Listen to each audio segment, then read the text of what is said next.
Alright guys, what is going on? Welcome back to the channel. We've got a little update for you guys on the Audi. So we have the cooler all hard mounted and ready to go. Custom bracketry, super ghetto, but it holds it up.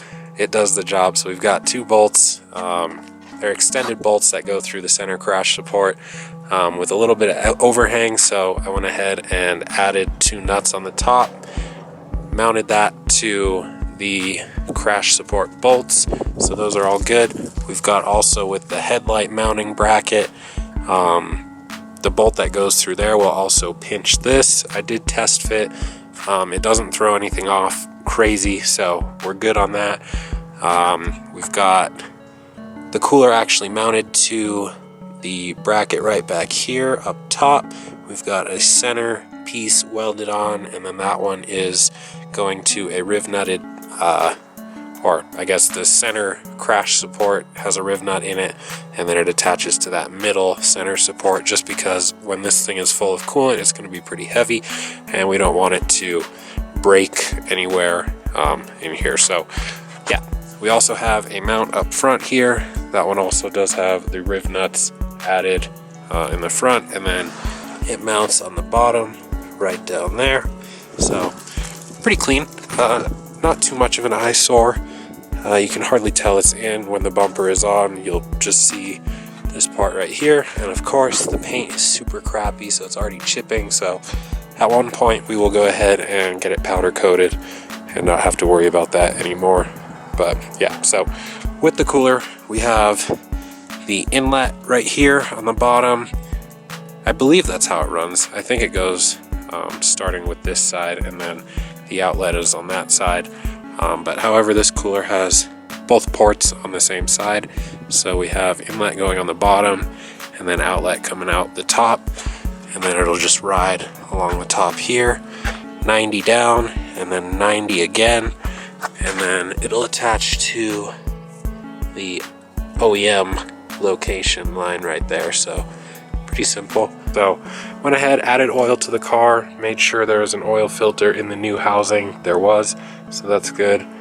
We've got oil, we've got an oil filter. I did put a new drain plug in the bottom. It had an oil leak, and I'm not 100% sure. I kind of thought the pan looked like it had like a little nick in it, like it was just a little bent right there, but it hasn't leaked any oil since I put the new stuff in with the new drain plug. That's a magnetic drain plug as opposed to the little Allen wrench plug that it came with. So we're just going to run that for now. We'll see how it does if it starts leaking over time, because it kind of did look like it was bent, but I'm not sure. I don't know how you would bend it with the low profile plug that was in there anyway. So yeah, but anyway, that is an update for you guys. We've got a lot of stuff back together.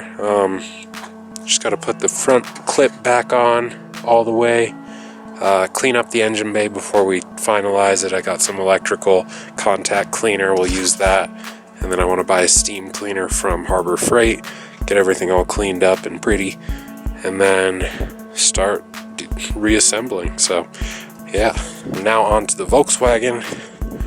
I came out this morning to start the car, and my clutch, same thing with the Audi, gotta push it all the way back. I don't know if you can hear that.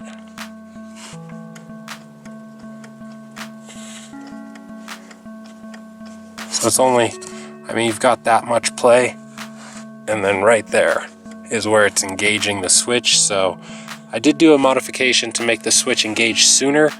I'm wondering if that failed or if the switch is bad. I'm gonna go ahead and tear the under panel right down there off and see what's going on with the switch. Maybe replace it if we need to. Alright, so that modification that I did do, it did use one of these vacuum plugs, and I just found this laying on the carpet right here. So that is probably what is wrong with this switch. We'll pull this off and see. Alright, so we've got this down. I should really shorten the harness for the watt box. Jeez, I forgot there was that much wire. But anyway, if we zoom in, clutch switch is, I believe it's that one. So let me pull it off and see what's going on.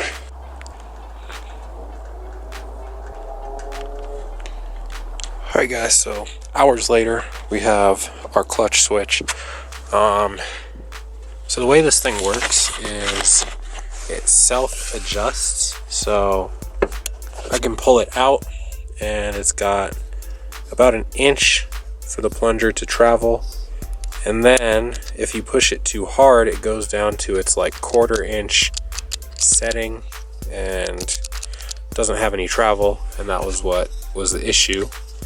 So what I decided to do was just add a spring on the end, so it'll just run at its shortest setting, but the spring will take up that extra space that we are missing out on with the clutch pedal, and it'll give it that added pedal feel, I guess, and the switch will never self-adjust again. So yeah, we're just gonna bypass the self-adjustment. So we've got about an inch with that spring added there, and yeah, the switch itself still works just fine.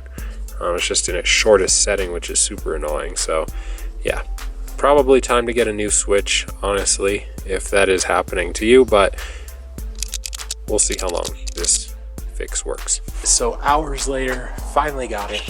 So car is now operational. I was starting to panic a little bit because if that clutch switch doesn't work, the car will not start. So yeah, that is what starts the car, and then I have the watt box teed into that so I can do the no lift shift as well. So we got it good. It now opens, or sorry, engages right at the top of the pedal, and then it has that spring, as you guys saw how ghetto it was.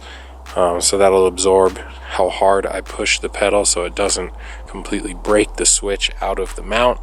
But yeah, we should be good. So we'll try and do some no lift shift stuff a little bit later when we go out for a drive and see how it works.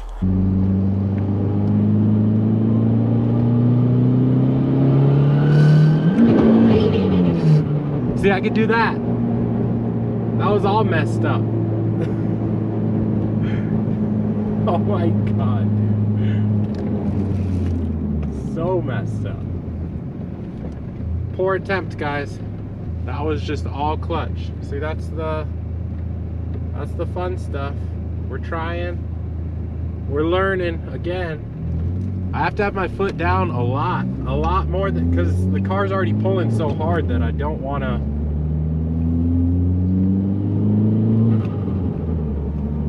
It's weird. So low speed, we can have our foot down.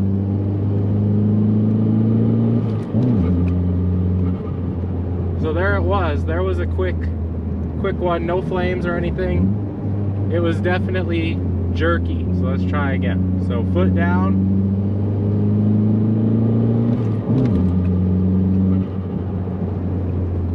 So yeah, it's still, that's still real abrupt. I gotta figure that out. When it's making full boost, it's like, it's absurd how much it just hits. So that's why it broke the axle. Low boost like that, that's me cruising at low speed. That's not even close to being in boost.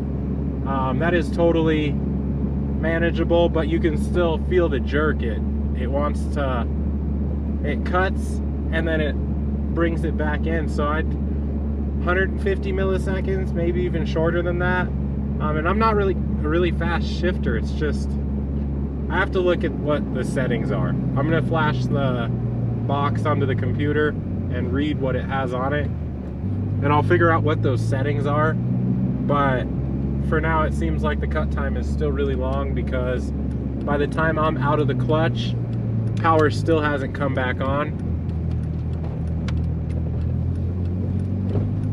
It really just has like that dead time, and then it comes right back on, and it really jerks the whole car. You can feel it. It's like dumping the clutch the whole time, which really isn't good. So yeah, I'm gonna do some do some research. I'll plug this into the computer and see what the settings actually are. But yeah, quick little driving video, and it's good. That was a good little example of what can go wrong.